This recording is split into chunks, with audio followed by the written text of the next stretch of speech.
ganito ba makipag ang babae sa'yo? Kung ganito siya, alam mo na ang gawin mo. 'Di ba? Hindi ka niyan mahal kapag ganito siya. Okay, so bago tayo mag-proceed, hello everyone, good morning, good afternoon, and good evening po sa lahat ng dako ng buong mundo.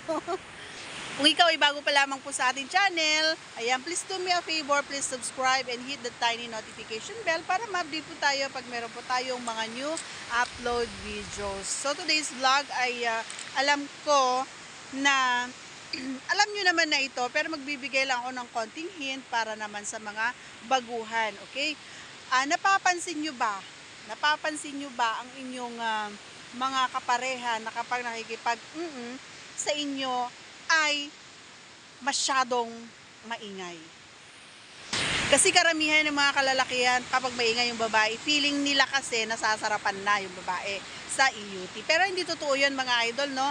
Kaya nag-iingay lang ang babae, gawa ng gusto niyang mapadali yung proseso. Kasi, malay mo, di ba? Meron pa siyang second batch. Di ba? Ganun yun.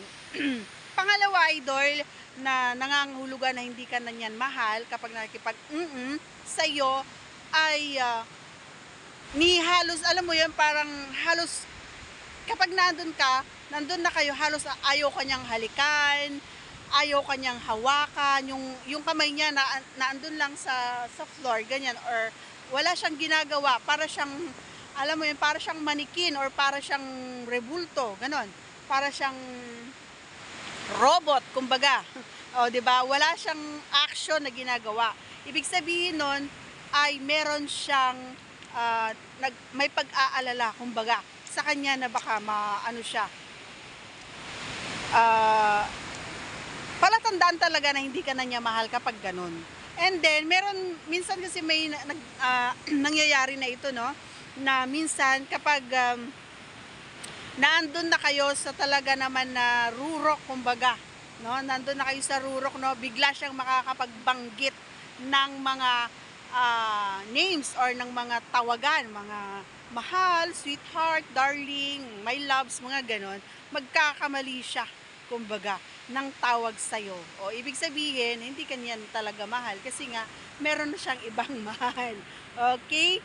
Isa pang paraan, isa pang palatandaan na hindi ka na niya talaga mahal, yung mga ginagawa niya dati ay hindi mo na na-experience, hindi na niya ginagawa sa'yo. Katulad ng dati bumababa siya.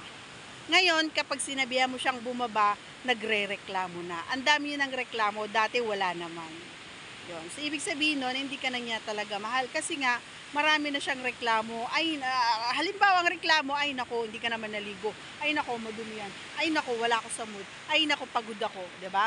Yan yung mga dahilan ng isang babae kapag hindi ka na niya mahal. Ngayon, alam mo na. Hindi ka niyan mahal. Tayo na lang. Charot. Okay guys, sana may natutunan kayo. Once again, please do me a favor, subscribe and hit the tiny notification bell para ma-update tayo pag meron tayo mga new upload videos. So far, nandito pa rin tayo sa magandang dagat. Alright, see you again on our next vlog. Bye guys! God bless everyone!